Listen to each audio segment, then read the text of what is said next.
about you is that you have ambition to be great. My job is to coach you to get all that greatness out of you.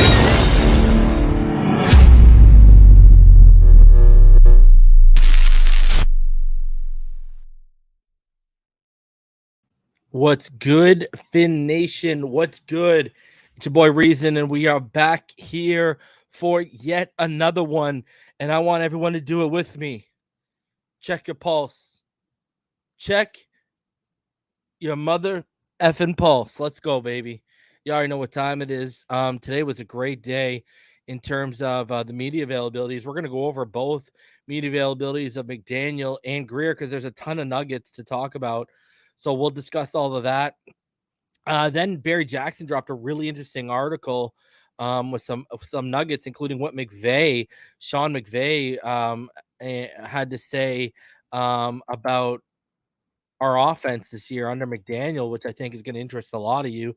So we're gonna talk about that, and then obviously one of the main talking points today was McDaniel calling the Brady to Miami fake news, and Pro Football Talk actually put out like a responsive article to it. So we'll talk about that. But just between, the two pressers, the two media availabilities, we got a lot to cover alone because we're going to cover every single aspect of it. Appreciate you, Hammer. How you doing? Zur says his pulse is banging right now. Woo back. What's up, man?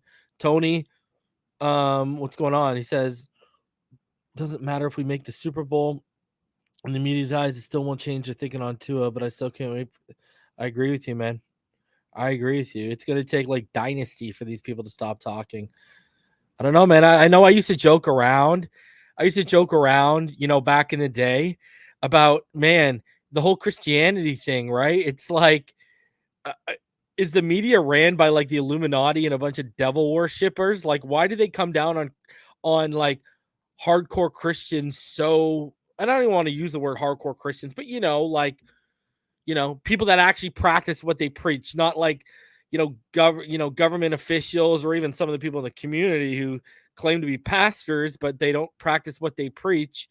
It's kind of crazy, man. It's kind of really crazy. Like, I don't know, man. It's like you really get, and pardon my wording, you really get crucified if you're out here living by the book, man. Shout out to 1017 man with $100 bomb. Half for you, half to a needed person in Canada. God bless and fins up. Man, I appreciate you, man. Coming through right now, man. I appreciate you, dude. What's funny, guys? That video that I just did, oh boy. Guys, when I finished going live, we were backstage and I was putting the timestamps in. And I'm sitting there and emails. Copyright claim. I was like, damn. I got like 4 copyright claims on that last video because of all the clips I was using of responding. But obviously, it had a response in this community because I've seen multiple people having, me never follow the trends, always set them. Multiple people have now come out and done responses to how the media is kind of turned on Tua in the Tyreek trade. So, yeah, because it's a real thing out here. People saw that video and they're like, oh, crap, it actually is real. I got to talk about it. But shout out to 1017, man. Appreciate you, man. Appreciate you for coming through, man. Thank you very much, sir. Opening the show on a $100 bomb note. Craziness. But, yeah, pivoting back to what I was saying, it's kind of crazy, like Tim Tebow. I mean, we can all agree Tim Tebow is, I'm a Gator. Everyone who knows me and has watched me since day one, I just don't flaunt it or talk about it because I try to be objective as possible. I love Elam coming out, but you don't hear me like preaching that he's the best corner in the draft, even though I think, next to Sauce Gardner, I think Elam's is one of the best corners in this draft. But anyways, I digress. I saw Tebow firsthand, and no one's gonna sit here and say he's a good passer or he was a good quarterback, but he was athletic. He was a playmaker. And, he's the perfect definition of what you guys have heard me talk about every now and then. That whole winner's DNA. I always talk about this. Some people, you can just tell they have it. You know what I mean? It's like, this is why I think Tua has it. Somehow Tua's 13-8 when, let's be honest, he hasn't been the same guy he was before the hip injury.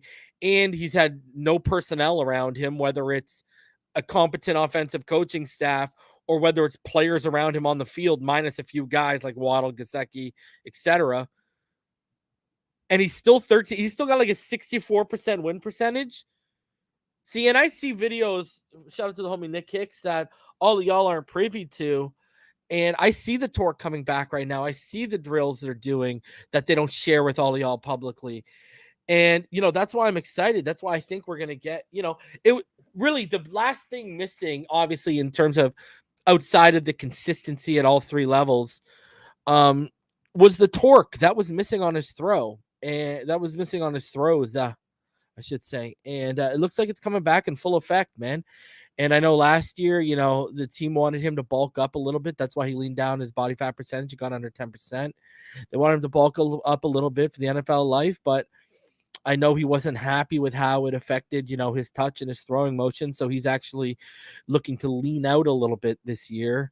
In this offseason. So, and I kept telling everyone, listen, if it takes a year and a half to get back to normal from an ACL, that's why anyone who watched me knows how blown I was away about Burrow. It wasn't just the level he was playing at. It was how quickly he was playing at that level. But look at all the personnel around him elevated his game. It helped his progress and his development like that. This is why I tell everyone situation, environment matters when you get drafted into an organization. That's why when you get the really talented guys who slip in the draft and they land in the 20s to the teams that are really good, have a really good coaching staff in place, have a really good organization in place, they blossom pretty quickly, right?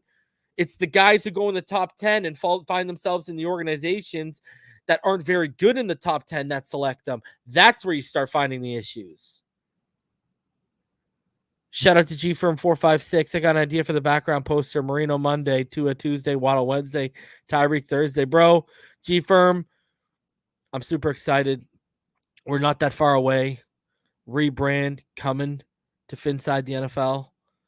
It's going to be heavy. Y'all are going to really like what I've done. Y'all are going to appreciate it. We're taking it to another level. We're taking it to a new look. Like I said earlier, I set trends. I never follow them in this community, and we're going to do that again on this channel as we go on our way to 10K.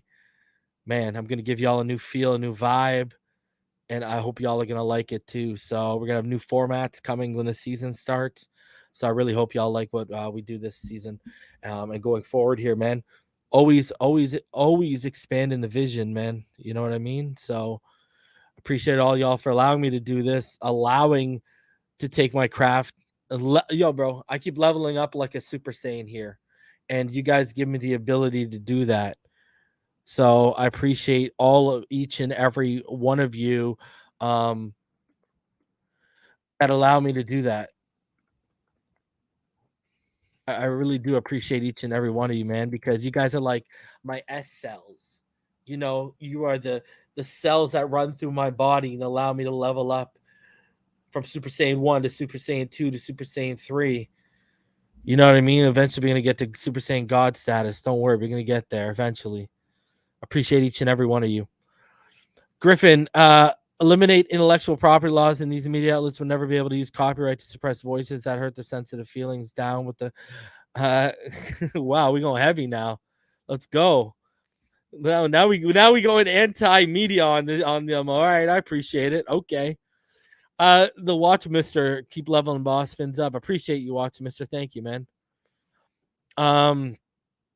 Garn, I got to see him move. I got to see Kinley move. If I have seen the videos and I've seen him leaning out. I got to see Kinley move now at the new weight. You know what I mean?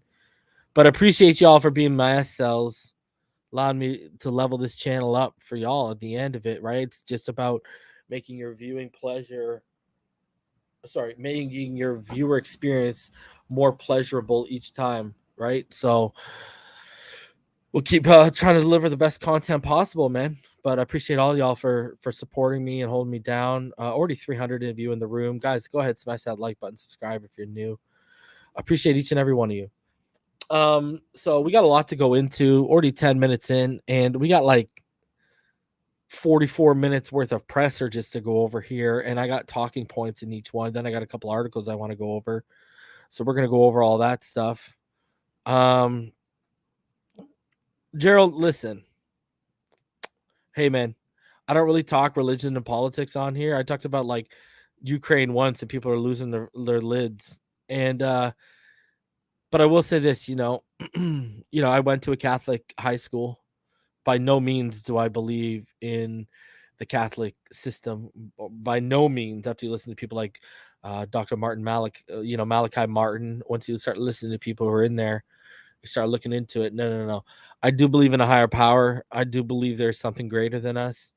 But I do think it is ignorant of mankind to think we can even fathom or understand what's really out there and on the other side.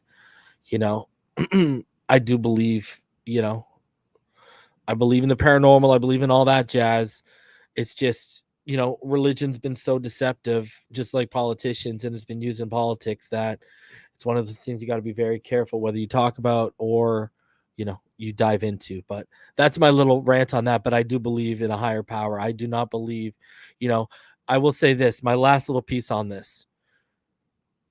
If there's one constant in life, there's good and evil, just like there's positive and negative, right? And positive and negative energy has to come from somewhere. It just doesn't fall out of the air. You know what I mean? There has to be a source. So I do believe now, whether those are, a guy with a pitchfork and a guy with a long beard, or whether they're just literal balls of light at certain areas in the universe, I don't know. You don't know. We'll never know till we get there and find out. But there is definitely something higher at work here.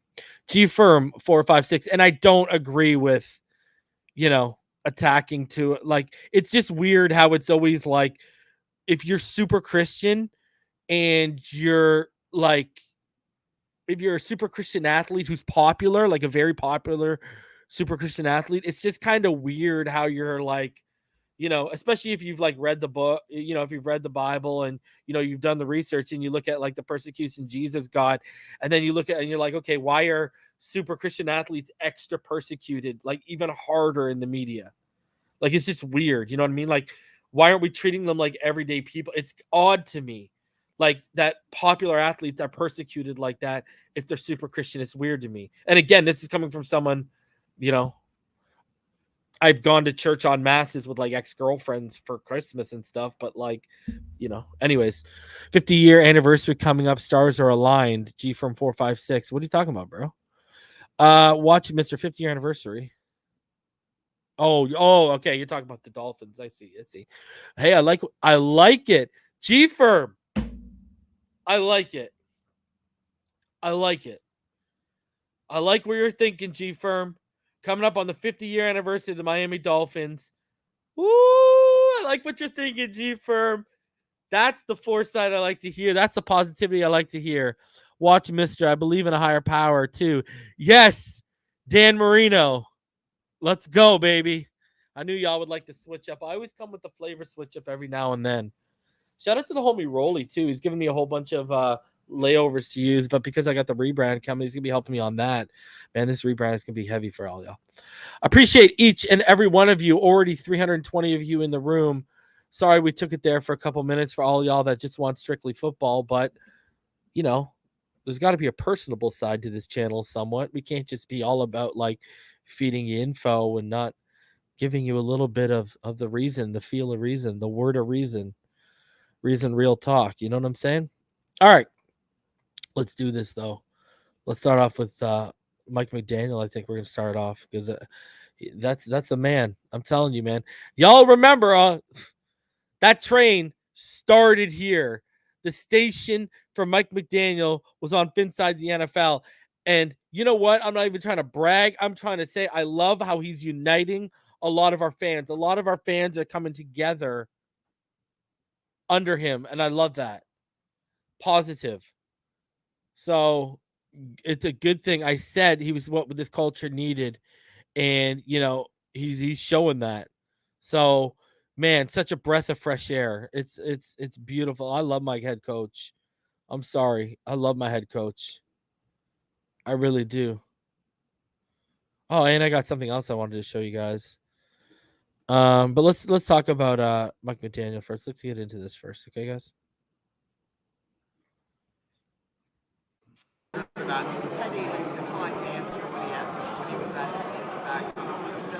Oh, he's being asked about Teddy Bridgewater. Is 2 of the unquestioned starter, or do you envision an open competition? No, that's an example of Teddy being a true professional and being experienced in this business. That is for us to talk about, really not him.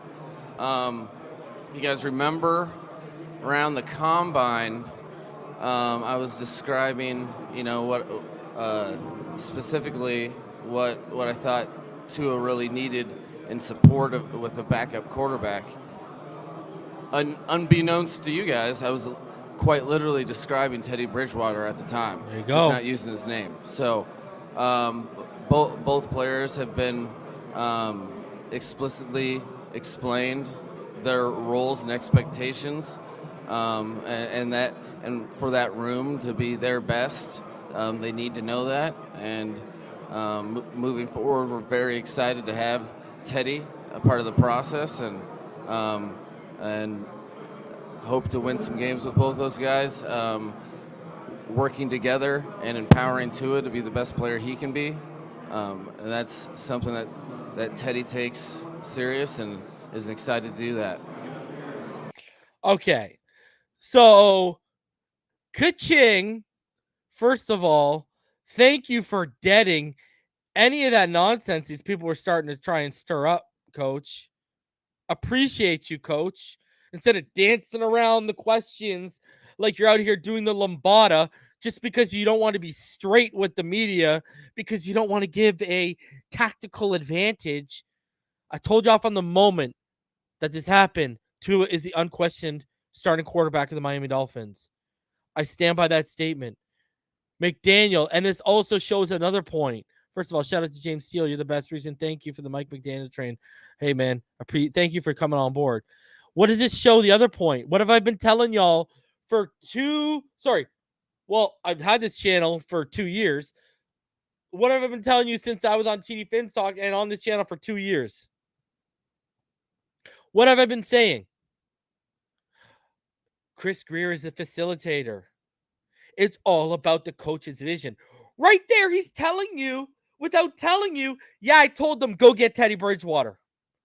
Go get Teddy. That's who I want as my backup quarterback, is that guy.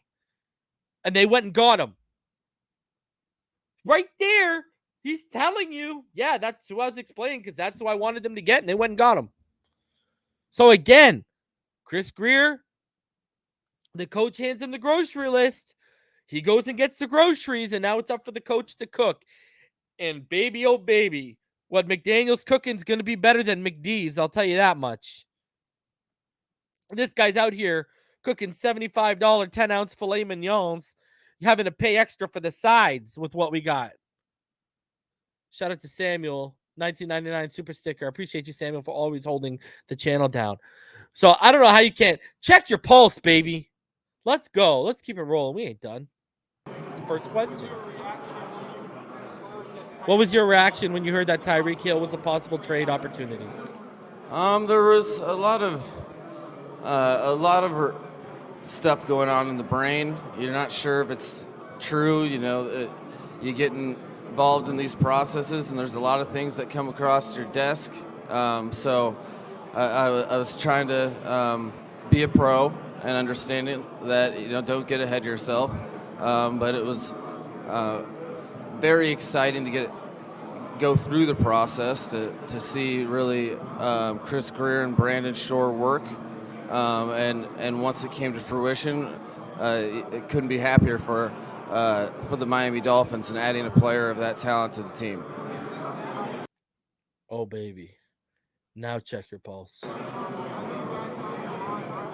On Taron Armstead and plans at the right tackle position and confidence in the in-house candidates. That's what he's being asked about right now. I feel very confident about the players that we have at the offensive line position. I know Teron's going to be the left tackle for sure, but it wouldn't be fair to the process or the players to try to outline exactly who's going to be where moving forward, only because when you just off the top of my head, there's about 4 players, whether we got them in the draft in the last couple of years or in free agency this year, that one of their strengths, their versatility. And we are doing a new scheme that highlights different attributes of a player's performance. and it wouldn't be fair to the process nor to the players to say, okay, this guy's going to be here exactly at this point, because it is a different scheme. We ask people to do different things, but excited about all those players. While really each and every draft pick that we've had up front were guys that in a different city, when I was working on a different team, were looking at targets for ourselves. So excited about those type of players, and starting in a week, we'll begin that process to decide exactly where they're at. Now, there was a new rumor I heard about why we traded up for Eichenberg was not only because of the run on tackles, but we had heard that the San Francisco 49ers liked Eichenberg. So do with that information as what you will. But I know Austin Jackson, I've been telling y'all he's a fit. And, Barry Jackson's already come out and said that they, per sources, they want to try him at right tackle. So if they want to try him at right tackle, that tells me Robert Hunt's at right guard, Deiter's at center, and Connor Williams is at left guard. Just by that deduction, if you tell me who your right tackle is, you're not going to take Robert Hunt out for any of those other guys.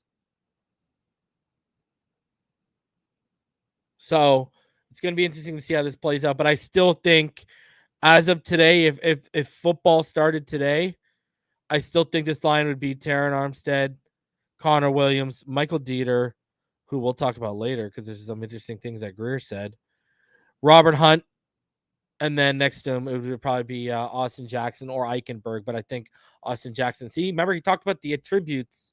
This is what I keep talking about, why Austin Jackson makes sense, right? So he just mentioned to you, it's a new scheme. We're looking to attributes. Why do you think Reason went from one of the biggest, Austin Jackson's a bust guys to, he's going to make something of himself in this scheme?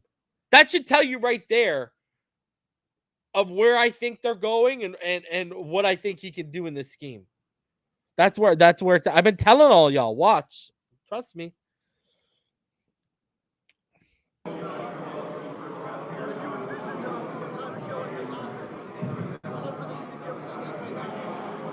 I'm really excited about what Tyreek can do in the offense. On the field, but even more than that, I think he has an opportunity that he's really excited about to develop the room as a player and lead. There's a lot of youth on our team, and he has a lot of outstanding experience. Just forgetting about DVP and really all day. Trying to just start next week, get him in the door, have him learn our language, and then, utilize his vast array of skill sets in a multitude of ways. But you got to start with a foundation, much like building a house. We're building a football team, and we got to start with how to line up. Let's go. And what cadences are, and how to come off the ball and utilize every single asset that he has in his body. Bro, this guy's going to make Tyreek even better. Let's go. This is if the team has done enough to get greatness out of Tagovailoa. So this is being asked about Tua right now. Have the Dolphins done enough to get greatness out of Tua? Well, I hope not, because we haven't been able to meet about football yet. So, in regards to Tua and really any player on our offense, the nuts and bolts really begin April 4th for us when we start phase 1. I've been told that Tua Tagovailoa does have the playbook. They haven't been able to talk about football, but I've been told he does have the playbook, FYI. And you try to have good players on your team on both sides of the ball, as well as special teams. You try to empower players by having good teammates, and then you just, as boring as it is, you have to deliberately engage day in, day out to really get the end result that that everybody wants. So have we done enough? Well, we barely even scratched the surface. That's a scary thought. There is no shortcut to doing anything great in this league. And as much as you'd like to say bold, this, that, or the other, there's no shortcut. There's no secret. It's guys coming in together trying to work for a common goal and becoming the best offense, which remember, football is 11 separate players working together in unison at the same time. And that's what we're going to start working on Monday. And each and every day, we're going to be challenging Tua to be his very best, as well as every other player on the offense. Let's go. Let's go. Get the best out of every player possible. Let's do this. Play as a team. Work together in unison. Look at the verbiage he's using. Let's go. I love it. This is I'm telling you, man. I said it before. I'll say it again. I said this before free agency. I said it when we made it official. He was our coach. This just feels different. I don't know what it is. It just feels different. And from his pressers to free agency to the aggressiveness and the all-in state of mind right now, it's been nothing but different right now from anything, not just Flores, but anything we've seen in recent years. This just feels different. Something feels special about this.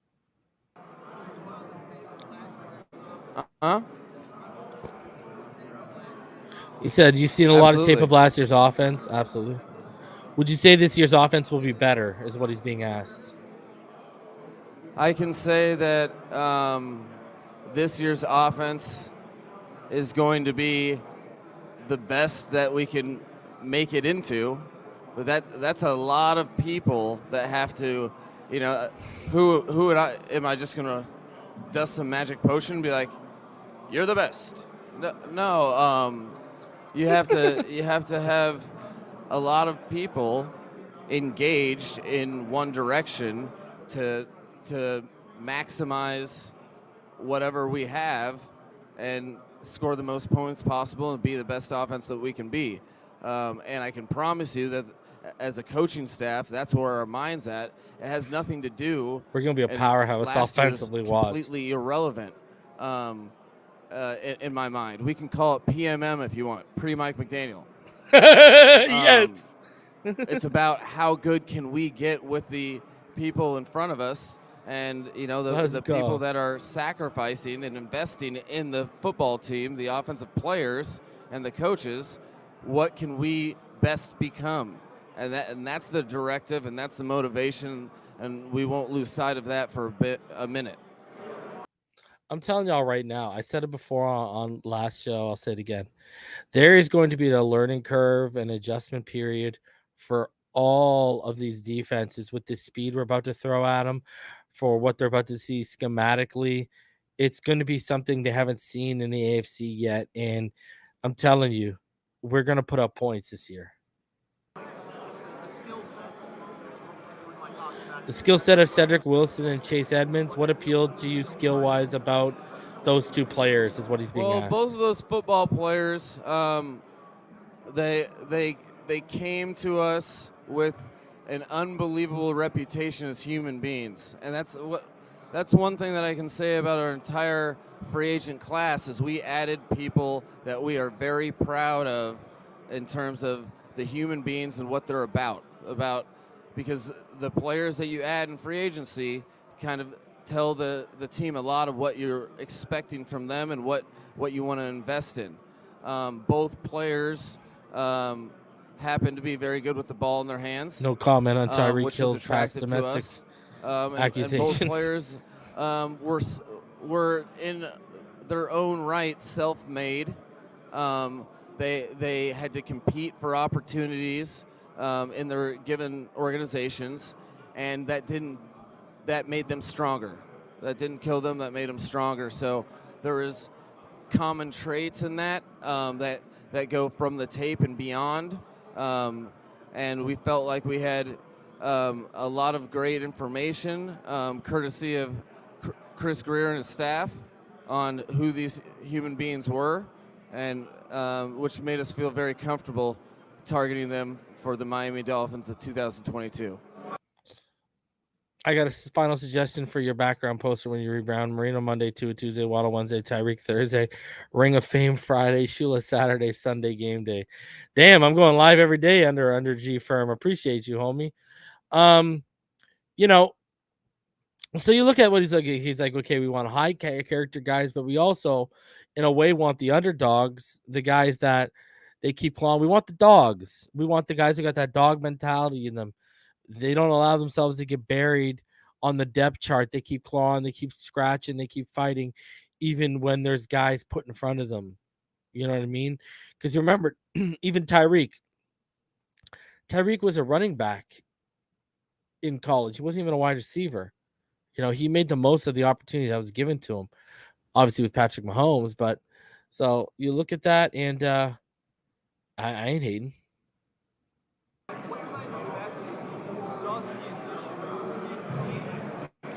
What kind of message does the addition of key free agents like Taron Armstead and Tyreek Hill, what kind of message does that send both the players and to the group and also to the fans? That's what is being asked. I think it's important that we're transparent and that we're trying to do everything we can to win football games. I think there's other decisions that probably don't feel the same to the fans and the team in that way, but they're all under the same context and veil that we're doing whatever it takes. And that's no exception. I think, as I've said since I've gotten the job, that literally have support from everyone to do whatever it takes to best try to give ourselves opportunities to win games. This is no exception. It's something to be excited about, but there's a lot of other players on the team to be excited about as well. Now he's being asked about using Tyreek Hill in a similar way to how we used Deebo Samuel in San Francisco.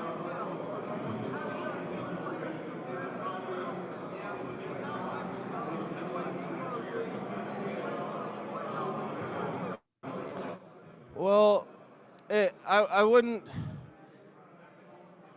From a starting point, both players are exceptional with the ball in their hands. So, your starting point in terms of where you're trying to accentuate people's skill sets, that is a commonality. As far as exact ways that we'll use Tyreek Hill relative to the way that Deebo Samuel was used in San Francisco, there's probably going to be some overlap to some degree, but those are things that Deebo Samuel evolved into that role because of both circumstance and because of his skill set while in San Francisco. Yeah, I expect no difference really with Tyreek, where we're going to start with the foundational elements of the receiver position, but I promise you we're not going to limit or we're going to continue the process of developing him and the Miami Dolphins football team, and for a lot of players that will look different in week 4 than on April 4th. Okay, so he's telling you right there, I don't want to pigeonhole him to Deebo. Sure, there might be some things I use, I might use, Tyreek similarly in a few different ways that I use Deebo, but overall, I'm not going to limit him to how I use Deebo. And obviously, it's because he's not going to run the exact same offense, right? Remember, he was running the offense to the specifics and the wants and the desires of Kyle Shanahan. Now he's running the offense to his own vision. And obviously you can see one big glaring difference between his vision and Shanahan's is his offense is already full of more speed from the back end to the receiver core than Shanahan's ever had at his disposal. He's got more Ferraris at his disposal. He's got more Porsches. That's already one glaring difference. Now we got to obviously see it in action to start putting together other differences. But Another thing too, he said, Deebo evolved into that role because of both circumstances, because of the skill set while in San Francisco. Again, when we were in a space, I was talking to a 49er fan. I said, what people don't realize is even Deebo is going to probably take a step back this year in San Francisco. Reason being, funny enough, that, if you look at how everything was going in San Francisco, he was actually sitting in on meetings with Mike McDaniel while McDaniel was meeting with positional coaches. So in between those meetings, he could watch tape or pick McDaniel's brain. So by sitting in on all these positional coach meetings with the offensive coordinator, he eventually learned the installs and what they were planning for that week against said opponent earlier than the actual most of the players did. So they just naturally gave him more of a responsibility and utilized him more in the offense because he was already listening to all these meetings anyways. Tyreek Hill ain't going to have that time and sit in all that. So it's going to be different. But there's still going to be similar concepts and ideas to some degree. Now he's being asked about Nate Sudfeld and what he saw in practice. I don't know why, but he is. Nate Sudfeld is adamant. I want to say a under the radar professional football player, and that happens a lot at the quarterback position because there's only a finite amount of reps for really the public to see. What we saw in practice was a very capable NFL player who was trending upward, whose best football was in front of him, and a guy that his skills were to a level and a degree that let his teammates take notice. They knew he was very, very capable, and that I think there's a lot of excitement in regard to his teammates when he comes on the field and they're allowed to play together. Okay, now he's being asked about players keep mentioning speed was important to him, and if that's how he built the roster of the Miami Dolphins to this point. Well, I think there's something to be said about talented players, and there's a lot of talented players that are fast. I think we're trying to, you don't go in at the beginning of the whole process necessarily saying all we want are fast guys. What we want is really good football players at the position. On top of that, if they happen to be fast, there's a couple ways that we can utilize that. So see, he just said, well, we didn't necessarily say we want fast guys, but then he turns around and he says, listen, we want really good football players. On top of that, if they happen to be fast, well, then there's a couple ways we can utilize that. You see what he's saying? He's trying to tell you, yeah, we want fast guys without saying, yeah, we want fast guys. I love it. Smash that like button. I think the biggest thing is that we got some really good football players that happen to be fast. Yeah. On April 4th, we're going to be able to start to get in rooms together. Good playing games with my heart. And kind of develop what this team is going to be, because that, you I can say whatever you want at a press conference in front of a microphone, but it's the blood, sweat, and tears that goes on when you're investing yourself and committing to and sacrificing your time and committing to a football team. And within those walls, the individual personalities kind of create the culture and really the likeness of what your team's going to look like and be moving forward for the season. Bro, the mad scientist Mike, the mad genius, Green Lantern. If you listen to what he says here, I think the biggest, listen to this, what he says. I want y'all to listen. I'm going to read it back to you, okay? Because I got the transcripts at my available. So he says this. He says, what we want is really good football players at this position. On top of that, if they happen to be fast, there's a couple of ways that we can utilize that. I think the biggest thing is that we got some really good football players that happen to be fast. Bro, you're killing me, Mike. You kill me, bro. You can't get it past me, dude. This guy cracks me up, bro. This guy cracks me up. Oh man, at least he doesn't dance around like that when it comes to Bridgewater. Now he's being asked about sharing that moment with Patriots head coach Bill Belichick before the meetings, pressers, and his reputation. There's pictures that went around. I'm a couple wins behind him in the win-loss column. He's that's somebody that if here's the key word, right? If you're a football guy and you have a pulse. Pulse, baby, check that pulse. I check your pulse. I have the utmost respect and admiration for a coach of his caliber, and one of the best to ever, if not the best to ever do it. As far Come on, bro. as Look at the colors they're wearing. Compared with Wits, maybe you'll ask him and he'll be complimentary of me. I don't know. I think it's part of the business. It's okay to really respect people and acknowledge all the things that they've done for the game of football, and where acknowledge where it might be if he hadn't been there, So yeah, a couple less Super Bowls, so they wouldn't have cheated for them. But I'm also a professional football coach for the Miami Dolphins. We're gonna have to play them twice a year, so there's some competitiveness there that's kind of entertaining, to say the least. But I was happy to talk to him. He's a tremendous human being, football coach, and I'll be excited to go against him next year.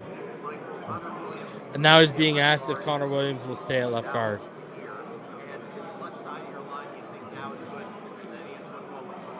Yeah. Again, I know in his past, and I think Connor said that he's been most comfortable at left guard with the Dallas Cowboys.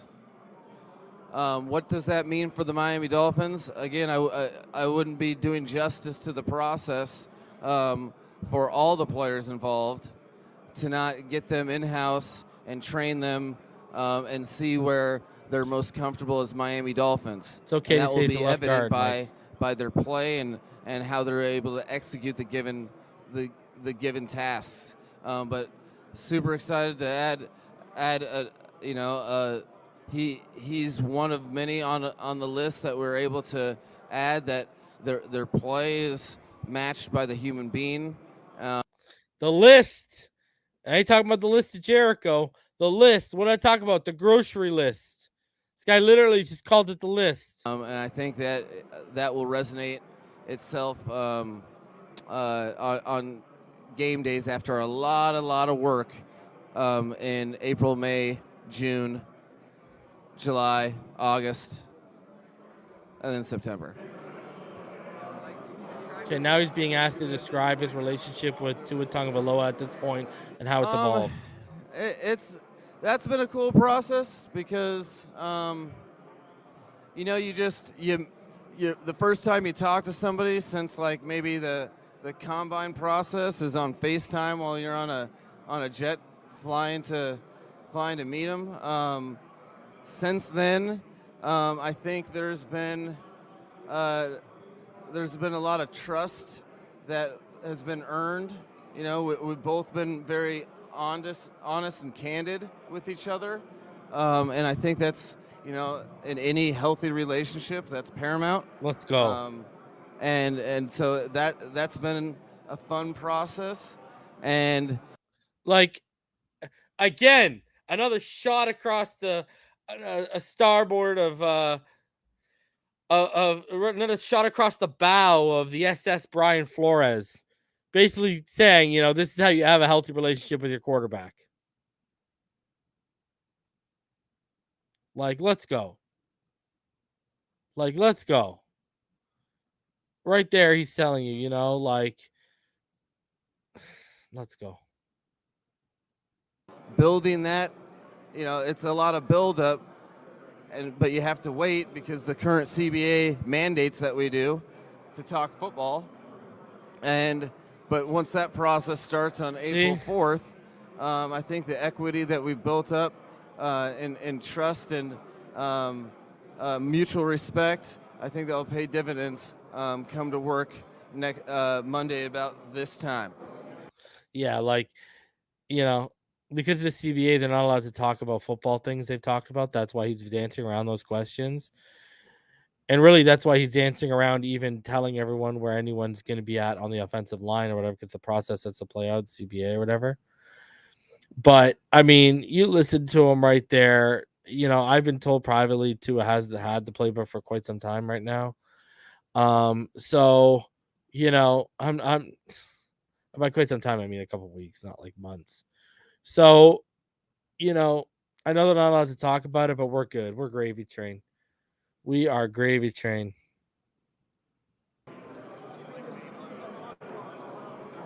No. Now he's being asked to Raheem Mostert if he had any conversation with John Lynch before it happened.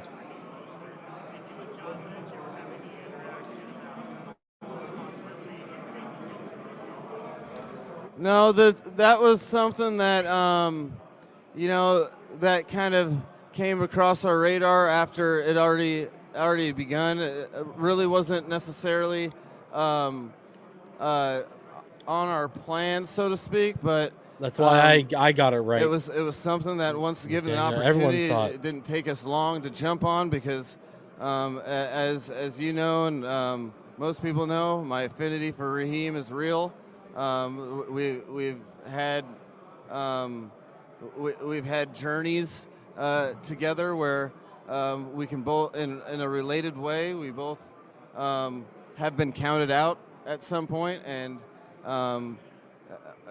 pretty much earned everything we got. So it was really exciting, something that I didn't necessarily forecast going into the whole process, but something that was very easy to get excited about after it was on our plate. If he's talked a lot with Raheem Mostert about the journeys. For sure. Yeah, no, that's something that, when going through it, all the way back to 2018, there was a moment in time where, Raheem, I think he fumbled a couple times and kind of was losing some confidence. But then, we really needed him to perform. I think it was against the Packers on maybe a night game. Maybe it was a Monday night in 2018. And, the whole team really resonated with him, how much he stepped up to the plate. And it was his first big game of that season. So all the way back to that point in time, those things have been part of our conversation. This guy connects with his players. I'm telling together. you, people love this guy. On retaining Mike Gesicki and Emmanuel Ogbah now. What's up? Oh, both players are out. We were very, very fortunate to retain both players on both sides of the ball, just because what you're talking about are professional football players that know the process and know how to execute and perform on a week-in, week-out basis. Those type of things cannot be lost in the whole process about dependable playmakers. And I feel like that's what the Miami Dolphins got and re-signed both players. Love it. And the message you sent. What type of players are you getting in Connor Williams and Cedric Wilson? It seems like Connor had some issues with Dallas with holds. And does getting Tyreek affect the plan with Cedric? Was that 3-prong? 2-prong. All right, so Connor and Cedric, got it. So very, very excited about both players for multiple reasons. Their on-field play, their perseverance, how they handle adversity, those are all things that are a big deal to the Miami Dolphins organization and our assessment of players. And then their playmaking ability. In talking to Connor, I know that those things have been brought up in terms of holding, and Joe Philbin. Very aware of that. I blame Joe Philbin. You coach technique. Thank you, Joe Philbin. One thing that holding is a derivative of carrying and trying. I like that. And so you try to fix that with technique, something that will hit fast and furious early and often. The guy's telling you coaching. People thought I was joking when I blamed Joe Philbin on Twitter. I stand by blaming Joe Philbin. You gonna trust that guy to coach you up? Stop right now. And he is right. I never thought about it that way, but now that he says that, he is right. Holding is derived from caring. So, and trying. I like that. That's a really good comment. That's a offensive line coach comment right there. But he ain't wrong. Coaching can fix that. Where you at, Philbin? But nothing that has to do with the Miami Dolphins moving forward. Cedric, unbelievable talent. Who's not only well versed in the receiver play, but I think he threw the best receiver throw I've ever seen in my life. Off schedule to his right.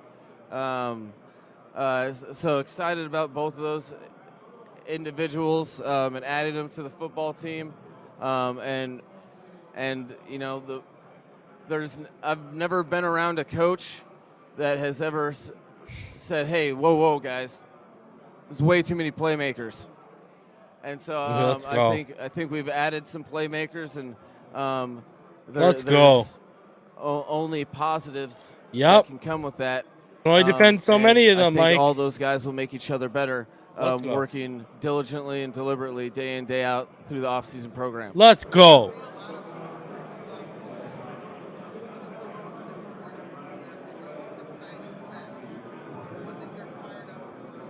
You made a lot of moves. Which one was the most exciting? Noland.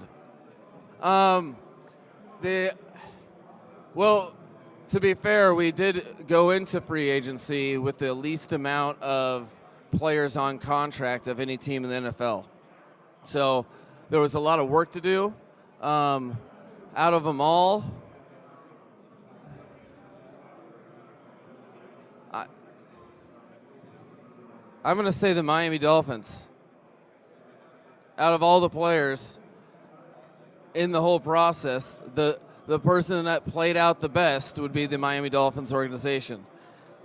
For me, it's a football team, and to sit here and say that one player, I think they all snowballed on each other. I think there was a buzz that the Miami Dolphins organization and the city of Miami very much deserved, and the organization to their credit, and I think they all snowballed on each other. So for me to say, the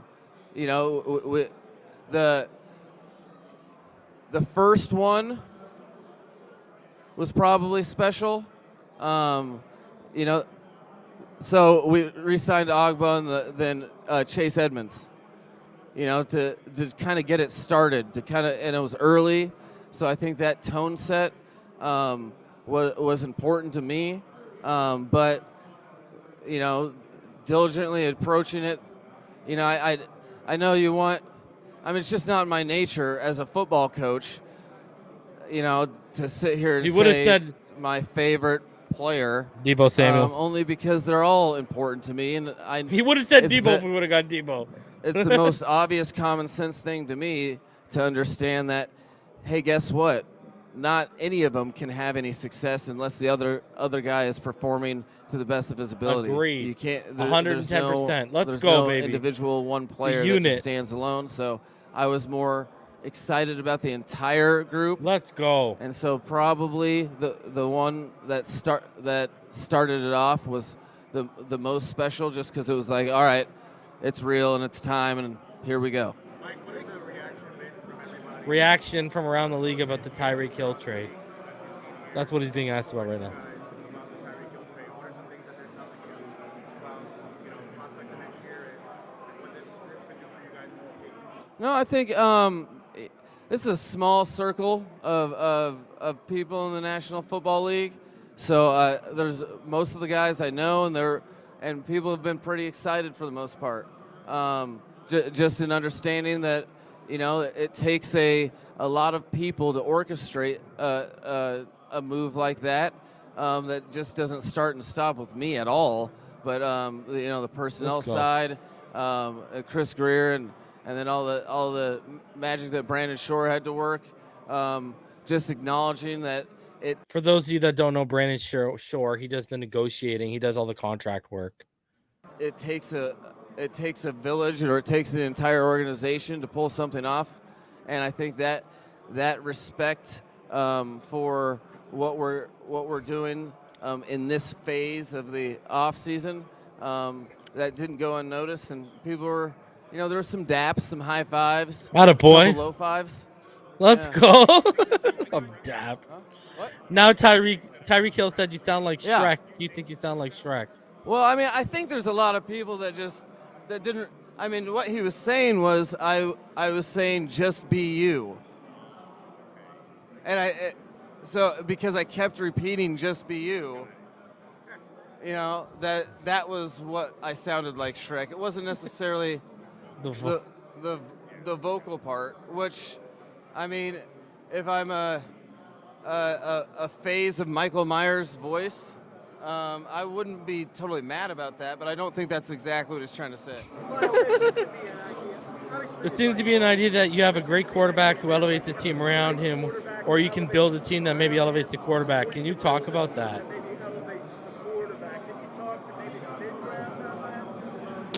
I know quarterbacks need players, and players need quarterbacks. Shout out to Mr. Ballgame. What is Mr. Ballgame? Oh, we got 666 in here. Shouldn't have talked about two in his Christianity earlier. Oh God. Smash that like button, subscribe if you're new. What happened? I told all y'all. Ballgame has been telling all y'all and he's right. The quarterback is the most dependable position on the football field. And right then and there, that is perfect example of it. 110%. And right there, Mike McDaniel is telling you that's the deal. Exact formula of how you go about doing that is honestly, all right, what's the best way? We have player X. What's the best player that we can get to complement player X? That's player Z. And then you go to some other consonants. In terms of the best formula, I mean, I think it's a formula that's adapting to the people around them. I think having an identity that you're trying to find and committing to that vision with an ultimate purpose is important. And so having a vision and going about it and conclusively in one direction, to me, that's the most important part. I think there's a lot of different ways to cut to skin a cat, maybe. Yeah. What? Again, another shot at the old regime. Having a vision and going about it conclusively in one direction. That is another shot at the past regime. What does he say? Like, that is literally his words. Having a vision and going about it conclusively in one direction. I think having an identity you're trying to find and committing to that vision with ultimate purpose is important. Having a vision and going about it conclusively in one direction. That is a shot at the whole Tua Watson thing. That's exactly what that is. That's exactly what he's talking about.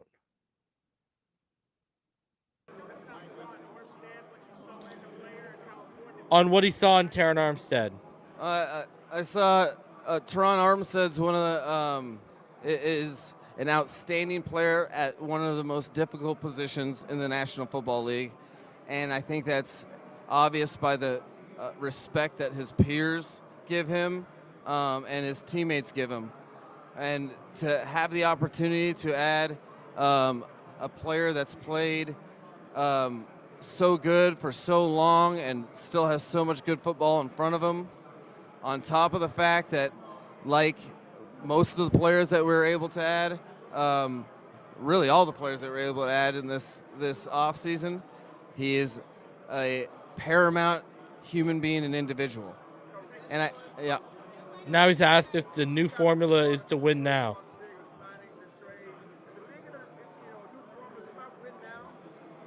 I mean, it's always kind of been, the coaches, whether you guys realize it or not, are very aware about everyone's impatience, including ownership, fans, media. But again, our particular circumstance was that we had the least amount of players on contract in the National Football League entering free agency. So we were aggressive in what we did and excited about the players that we were targeting. But we also had the most ground to make up with regard to our existing roster and having that prepared to go into the draft and into next season. Now, has anyone in the building mentioned to you about trading for Tom Brady? Absolutely. Has anyone Tom Brady? The Tampa Bay Buccaneers? Tom Brady? The Super Bowl winner? No. Yeah, that has not been in the conversation at all. That I think that's what you'd call fake news. I don't know. This man drops the fake news on them. Ah! Hey, man. It is what it is. I mean, I'm not here to call him a liar. Whether y'all believe him or not, that's a different, that's your prerogative. Personally, I'm not saying whether it was or wasn't, but at this stage of where they're at with Tua, even if they were, you would never, even if they were they would deny it. So I'm not even saying they were. I'm just saying even if they were in the market, they would deny it because they're not about trying to hurt what they have right now. Look, he talked about trust right there. Personally, if Brady was discussed, I think that would be a Ross thing. I don't think that'd be a McDaniel thing right now. And actually, Pro Football Talk, and we're going to get into Chris Grier right after this, but I wanted to show you just while it's relevant. Pro Football Talk, they dropped this. They said, they basically in the aftermath of the trade that sent Tyreek Hill from Kansas City to Miami, a report emerged that the Dolphins could next trade for Buccaneers quarterback Tom Brady. Although Brady definitely wasn't on the South Florida radar screen earlier in the offseason, the notion that he turned tail on Tampa after luring so many guys to sign, and that's what I told you why I had a tough time believing it, was Jensen came back, Leonard Fournette came back. I was like, the message he would send would not be a good one. That's, if you go back to that stream, I brought that up, that would not be a good thing. Buccaneers over the past 2 weeks makes no sense. Dolphins coach Mike McDaniel asked about the Brady chatter on Monday around the league meetings, kept it far simpler. McDaniel called it fake news. It wasn't fake news when the Dolphins were exploring a Sean Payton Tom Brady package deal. That was before Brian Flores sued the Dolphins, before the Dolphins hired Mike McDaniel, before Brady unretired and renewed his vows with the Bucs. So yes, the idea with Brady would currently want to ditch Tampa for Miami never seemed real. At one point in January, however, it was a very real possibility. Here's the bottom line: come 2023, if when Brady becomes a free agent, it could become a reality. I don't think it will. I think if Tua doesn't work out, they would target a young guy either in the draft, or I've told you, keep an eye on Lamar Jackson and what's going on with that situation. Especially with, you look at how this offense is being built with speed and such, just wouldn't make sense. So if you're going to have your free range open pick of whoever you want. So, but we talked about that whole story, back with the Sean Payton stuff a couple months ago on the channel. So let's get into Chris Grier, because Chris Grier said some interesting things, and then I want to get into Barry Jackson's article here. So here, it's much shorter, guys. Chris Grier, here's his media availability from today. This is what he had to say.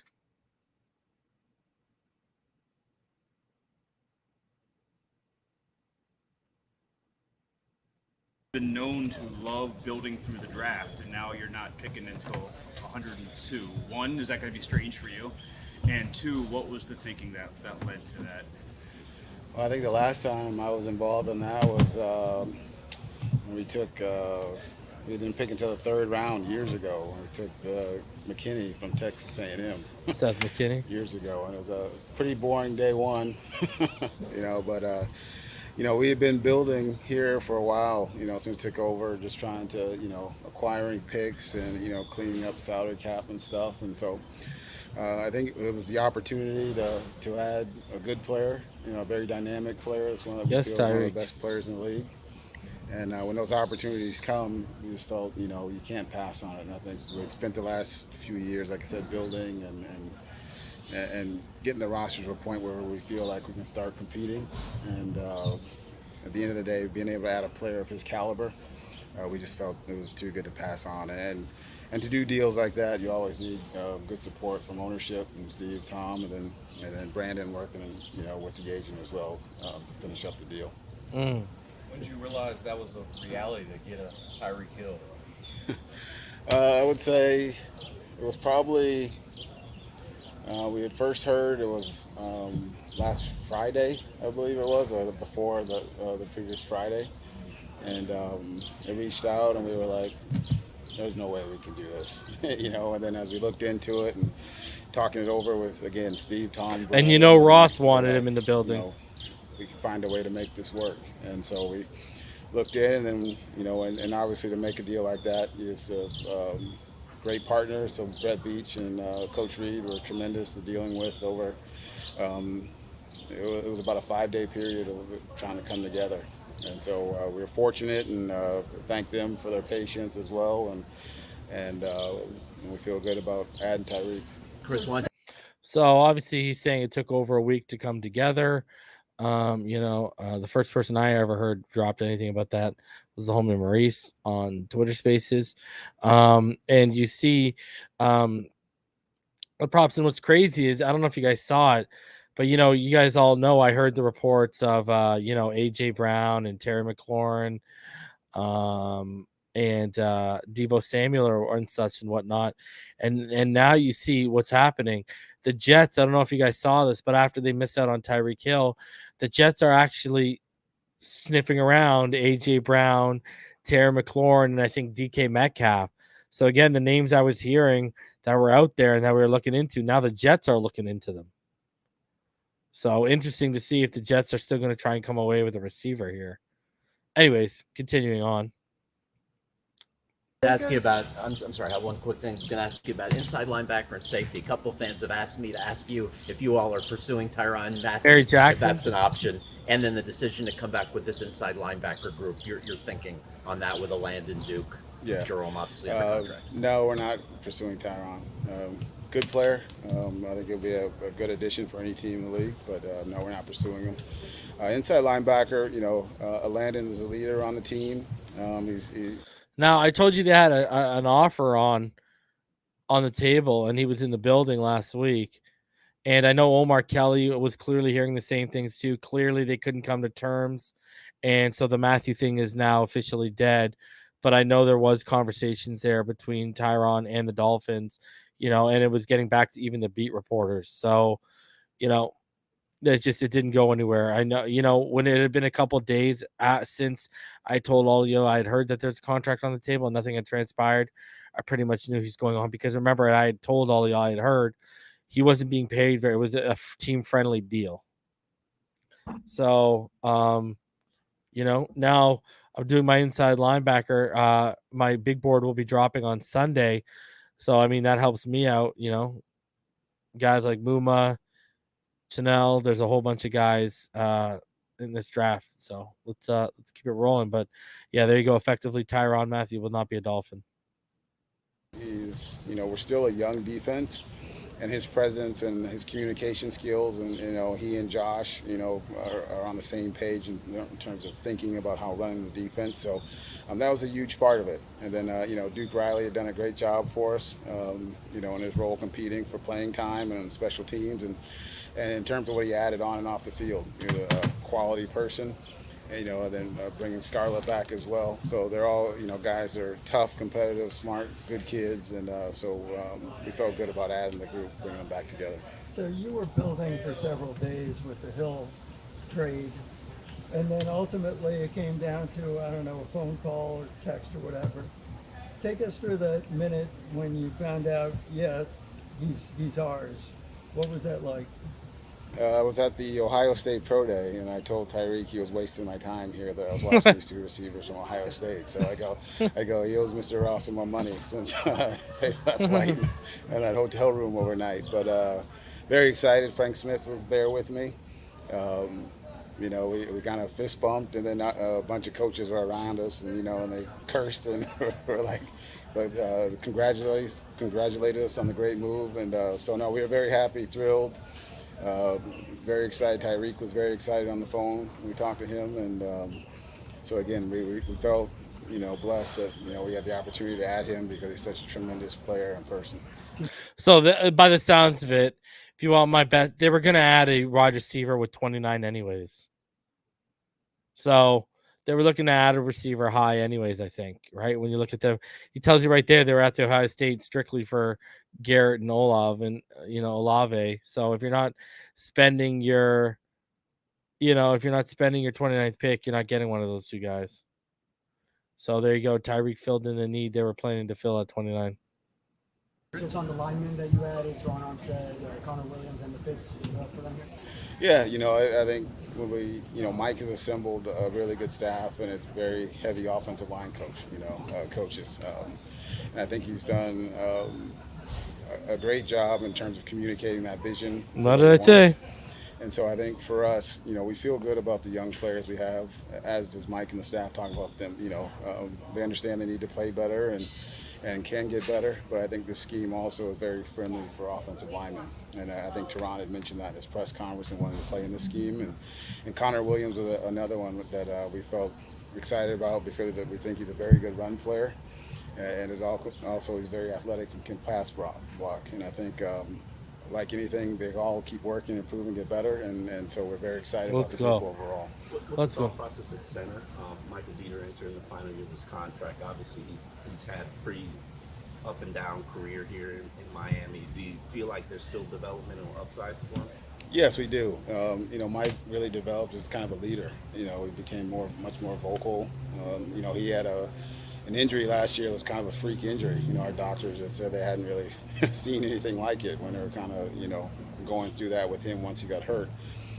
So he really hasn't played a ton of games at center still. Interesting thing about him is that every year, which is off season, we've had multiple teams call and offer us picks for him. So he's thought of pretty well around the league still as a player. He knows there's still a developmental window for him to go, but he'll have competition at that spot as well. So there you go. A couple interesting tidbits, basically telling you teams are inquiring about Michael Deiter. A, B, he right out flat out told you competition is coming. I keep telling you, Alec Lindstrom out of Boston College makes a ton of sense, and I see them going that route in the draft if they can.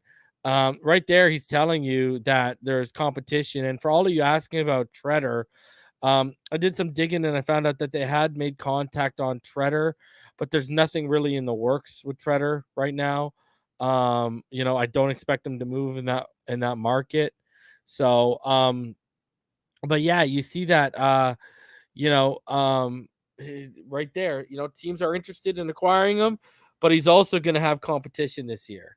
So that tells you they're not done at center. Something or some way is coming. So look for them to take care of that. The Tyreek contract, what was the thinking? I mean, he's obviously the highest paid wide receiver now in league history. How did you come to the point where you were comfortable with that contract? I think it's like anything. As other moves are being made around the league, and you start seeing, the structures and stuff of those contracts. But at the end of the day, it was about adding the player. He was such a unique talent, and for what Mike and I were talking about, what we needed on our offense for, those dynamic catch and runs. Obviously, with Waddle, we added Cedric Wilson, and then, arguably Tyreek's the best one after catch receiver in the league. Yeah, so sure. The opportunity to add to the offense for what he does and the skill set we were looking for, we couldn't pass on. And let's go. And obviously, you could do a deal like that. Is talking with ownership, and Steve and Tom were fantastic in terms of what we were looking for, and then Brandon did a great job of working through with the agent to finish up the deal. Let's go. What's your vision for returners? Who you see competing at that spot, and will you find a punter in the draft? Are you waiting for the draft to find a punter? In terms of returner, we have multiple guys now. Tyreek's first thing he said was, he goes, "I want to make sure I'm back there getting a couple of returns Let's in go. the game." So we're fortunate with him. Holland, Waddle. So we have guys that could do it. They're all, big contributors on their side of the ball as well. And then we also have a couple guys too that can return. So we're not really worried about the return game, and we'll see how that all sorts out. I would say punter, we're still looking. There's a lot of veteran kickers out there, like there always are. And so we'll go through that process as well as the draft process. What was the thought process? Let's go, Matariza. Mike Gesicki. Come on. Do you expect that he'll play on the tag as opposed to, continued potential long-term contract discussions? Well, I think the one thing with Mike is that, at the end of the day, I think you saw a bunch of tight ends got just tagged, with that market. But Mike's a good player, and our intentions are to keep good players. We don't like to let them go. But Mike, he's a very competitive person, as you guys know. They've been around him. He's going to play, and then we'll have some discussions with his agents at some point in the future. But I have no reservations that he's going to not play because he's too competitive. He's too good a person. He loves football. Chris, you made 11 picks in the top 100 the last couple of years, and now you have no picks in the top 100. Use those resources on Tyreek Hill, and a lot of those 11 players are some of your biggest producers. Does that kind of have a correlation to the ability to be so aggressive this time around and use those premium resources on a veteran like Tyreek Hill? Yeah, it's, like we talked about, we've been building Travis. for the last few years. So the chance to get aggressive and add a talented top player position was something we just felt was too good to pass up. He added a top 5 player in the NFL if you exclude quarterbacks. quarterbacks. How can you hate? The hate? thing about all those guys, they're all very competitive, and they know. And you only give up one first? And that's been exciting to watch those guys. They've been all off season working, and they pop by the office. So let's go. They're young guys that love football, and they all want to keep working to get better. Chris, is there any update revisiting Xavier Howard's contract? Do you have kind of a timeline for when you'd like that to be addressed, and maybe avoid what happened last summer? Yeah, no, we've had conversations with I've told y'all what the deal is. We've had them a couple weeks ago in person. Told y'all a couple weeks ago what the deal was. Conversations to ourselves. We don't negotiate through the press, but hopefully we'll get to a resolution sooner than later. Xavier's done a lot of good things here with this organization. Known him for years. Was here when we drafted him. He was my second draft pick here, and so looking forward to him being here and helping us win. If you guys don't remember what my update was about that, whether you're Patreon or what on the channel, remember they came to the table. They offered him a deal in around $16 million. He feels he's more on the end of 20. He was expecting JC to reset the market in his favor. JC did not. When that happened, he's not overly happy. So he's in the process of countering their current offer, and the negotiations are continuing on between the Dolphins. So. Final questions, guys. Going back to Travis's question with the draft picks and such, 3 years have passed since you made the Tunsil deal. I don't think you could have imagined all the picks that have come from it, or all the players that have come from it, and how big of an impact that deal has had on your tenure here. When you think back on Larry Tunsil and trading him away and everything that came back to it this year and now, what does it mean to you to kind of be at this point now? Well, I still remember the day we traded him. I was crying. I was like, we both were, because he's such a good guy, and every once in a while he'll text me just like, hey, but he's we made that trade. It was still, you find a young franchise left tackle, which everyone's looking for those. So, but in terms of the return, I never would have guessed that it would have led to all of this, and I still don't, follow the whole in terms of what I think someone told me the other day, all the. What we ended up acquiring based off of it. But at the end of the day, you just keep trying to do what's best. You hope for the organization and what we feel good about, in terms of trying to build a team that competes for Super Bowls here. So. Chris, regarding Tyreek Hill, can you describe the type of background work that the organization did relative to any off-field incidents that may have occurred in his Shad, here comes Joe Shad. Going forward, we feel good about it. We talked to a number of people who have been around Tyreek, especially in Kansas City the last few years, and so for us, we're comfortable moving forward, and the expectation, like him, will be for every player in the roster to be, a good teammate and good citizen in South Florida. Chris, you're adding obviously trading for Tyreek and silencing against what Devontae Parker's future with the team. Obviously, he doesn't. Being asked if he intends for Parker to be on the roster in 2022. Yeah, we like having good players, so we feel really good about that receiver room. I think the expectation is, he'll be here, but we'll always listen. I've always said here, the guys that know me will always listen for all players on the roster. So. Bro, there's no way you're listening on Waddle, Holland or Phillips right now. So don't tell me you listen to every player. And you ain't listening on Tyreek Hill and Terran Armstead. So don't tell me you listen to all players. Stop. Have you gotten any calls to start something about Devontae? Yes, I have. Well, you guys, Final question, guys. wanted to ask you. You talked about being aggressive. This was the time for the player to be aggressive. And by the way, if you didn't hear it, he Why got do you asked if think he it's got any that calls on time? Parker, and he Was said, it yes, just I the have. No, I think it's kind of what we talked about in Indy. This was not a rebuild. This was, finding the right players, right pieces, right time. And I think we've, acquired a lot of young talent coming in. But if you find good veteran players that are good, not only good players, but leaders, as well as people talk about Tyreek's leadership there in Kansas City. The Saints all raved. I mean, you hear Mickey Loomis stopping against one of the best human beings you'll ever be around. So I think for our roster, if we can add, however people, blue players, as people call, those top players at positions in the league, especially if they're great leaders and veterans, for these guys, I think it's a great opportunity for us. So we just felt this was the right time to really be aggressive. And you know what? I know a lot of people are out here mocking him and saying, where's his aggressiveness? God, he made all those people look dumb, huh? This man really came through in the end. He said to himself, well, I put myself out there. I got to be aggressive. And here we go.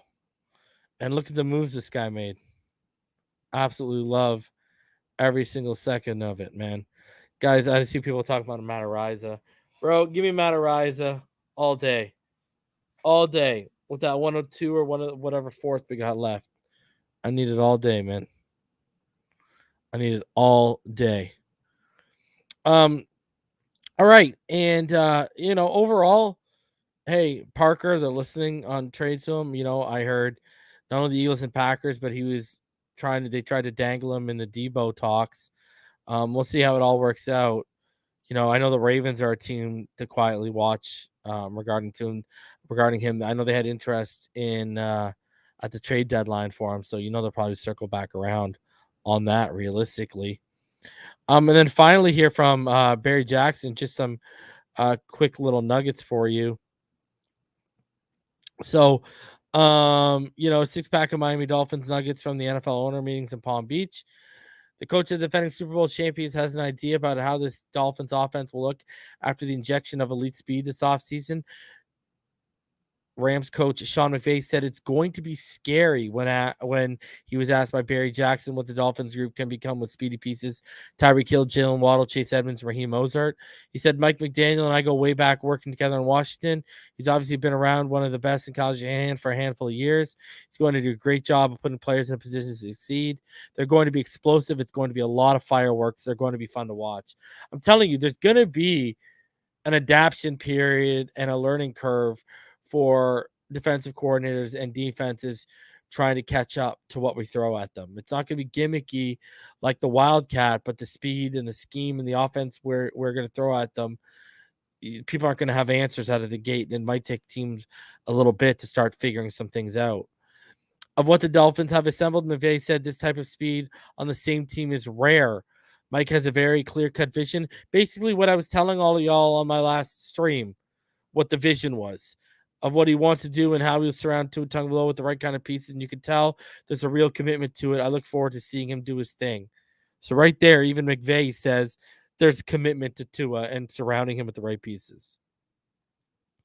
Meanwhile, Coach Shanahan of the 49ers, who had McDaniel as his run game coordinator from 2018 to 2020 and an offensive coordinator last season, joked in the halfway of the breakers that I'm jealous about the speed the Dolphins have assembled. See, I told y'all, we've assembled speed that not even Shanahan's offense has never seen this type of speed. So when people figure it out, then there's going to be new wrinkles they're going to have to deal with. See, people don't realize now the reins are off. Now the handcuffs are off. Now this is Shanahan's offense in McDaniel's vision. And it's going to be different. Everybody wants that speed to add Raheem and get a player like Tyreek with what they already have. Shanahan said in reference to Mostert, who left the 49ers to sign with Miami. It's a hell of a deal for those guys. Can Shanahan envision McDaniel finding new ways to incorporate Hill? Yeah, Shanahan said. Anytime you got guys who are faster than everyone else on the field, you can do things a little different. He's got a couple of those guys. I know he's excited for it. Shanahan kidded McDaniel about getting Hill. I'm always messing with Mike. He said that really never stops. I'm telling you, even his peers see what he's putting together, and even they are like, oh crap. Even they are like, oh crap.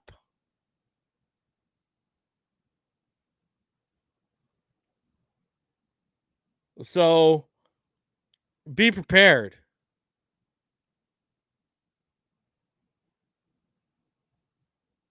It's gonna be huge. I'm telling you, man. I can see where this is going right now. It's gonna be an exciting season, man, and you can already tell the fever is at a high pitch with all the season ticket holders coming out of the woodworks right now. Shanahan on the quality that makes Mike McDaniel prepared to be a head coach, that he's been through it a long time. He's been battle tested, been in a number of different buildings, seen it a number of different ways, understands how the big picture works, and most important, he knows football. Pittsburgh Steelers coach Mike Tomlin explained why he hired Brian Flores as a senior defensive assistant in the wake of Flores filing a lawsuit against the NFL and the Dolphins, Giants, and Broncos. I want to stay close to Brian when his legal issue started, Tomlin told ESPN. I just don't want him to feel like he was on an island. From a coaching fraternity standpoint, I owed him that. I was in a position to provide that. On Monday, in a session with multiple reporters, Tomlin said of Flores' hiring, without question, it's going to benefit us. I feel that he already in a short period, his resume and what he's experienced, he brings a wealth of knowledge, and I'm excited about drawing from that. In a chat with several New York reporters, Giants owner John Mara said, I'm not settling with Flores out of court because his allegations are false, and we're very comfortable with our hiring process, with Dabble named the new coach for the job Flores interviewed for. It was a fair process, and we ended up making the decision we made based on a lot of factors, none of which had anything to do with race. The Dolphins have also vehemently denied the allegations against them, so I would not expect the Dolphins to attempt to settle either. I did hear that they're trying to get it settled with an arbitrator, though. The sense here from speaking to multiple parties that the Flores faces an uphill battle climb to prove his claim. The Dolphins owner Stephen Ross offered him $100,000 to lose games, an allegation that Ross has adamantly denied. There's no paper trail, at least nothing that has surfaced. Even if Flores can somehow prove that Ross said it, the comment easily could be explained away as a joke. So Flores' attorney faced an immense challenge with the Dolphins angle of the lawsuit. And per a league source, this is an interesting tidbit. The Dolphins were interested in Braxton Berrios, who all you know I loved as an addition early in free agency, and talked about financial terms before Berrios signed a 2-year, $12 million deal. The Dolphins like Berrios, but ultimately were obviously happy with how free agency turned out, landing Tyreek Hill and Cedric Wilson. Jesse Davis, who was cut on Thursday, he signed with Minnesota. Good for him. He's now Kirk Cousins' problem. He's no longer our problem. Good for him. Shout out to Logan. Off topic, but fun fact. I played Fortnite with Javon Holland last night. He's a really cool guy and told me he loves McDaniel's positive energy. I love it, bro. Even when I was hearing negative things about, Ogba and X, I said, all of it with Boyer staying in place and Alexander going out. I said, man, all they got to do is meet McDaniel. McDaniel sells them on the vision. They become believers in the vision. They will follow him. And they'll listen to Boyer. And Ogba since resigned. I think a lot of players on this team are buying in to the Mike McDaniel vision, and I love every single minute of it, man. I'm really happy with our head coach. Super, super happy with how things are working out. All right, here's the deal, guys. There's 655 of you in the room. Smash that like button. Subscribe if you're new. On Sunday, I'm going to be dropping my linebacker big board. For the rest of this week, I will be going live. I will be live either tomorrow or Wednesday, so be on the lookout for me. And like I said, we're going to get the big boards out of the way. We're going to get draft season out of the way. Then I'm going to be dropping a Terran Armstead film study for y'all, a Tyreek Hill film study for y'all, and we'll be looking back on Jalen Waddle's rookie season in a film study for all of y'all. So a lot of stuff coming up on Phinside the NFL as we enter draft season. Once these big boards start getting pumped up, we're going to be doing some mock drafts. I'm going to be bringing some draft analysts starting in April, starting next week. I was thinking about maybe bringing Dante Colonelli on this week. I'm going to have him on this week or next. And then Ryan Roberts will be coming on. Matt Valdivino's, obviously Neil Driscoll, because he's a draft guy, will be coming on. So we'll be going head deep and into the draft season as we enter it, because we're officially, about to enter April. And you know what that is? Draft season, baby. So listen, I appreciate each and every one of you for coming out and supporting me. Smash that like button. Help me with my friend Algorithm. Just smash that like button. Subscribe if you're new. Guys, I'm going to get out of here. I will see you either tomorrow or Wednesday. Be on the lookout for me. If anything breaks, you know where to find the breaking news at right here on Phinside the NFL. Big board's coming. We're back. I'm going to be doing linebacker this weekend. Then we're going to follow it up with right tackle and center. I might do offensive tackle, but I'm thinking of going specific to right tackle. So either way, linebacker, tackle, and center coming down the pipe for you guys over the next 3 weeks, as well as mock drafts. And then we get into the actual draft. And in between all that, all the latest news and stories regarding the Miami Dolphins can be found here on Phinside the NFL. Smash that like button, subscribe if you're new. Stay happy, healthy, safe, and blessed. I love each and every one of you, even the people that doubt me, because you just make me better, and I just keep getting better because of y'all to prove y'all wrong. You already know what time it is. Fins up all day, every day, baby. We'll see y'all right back here on Phinside the NFL next time. Take it easy, everyone.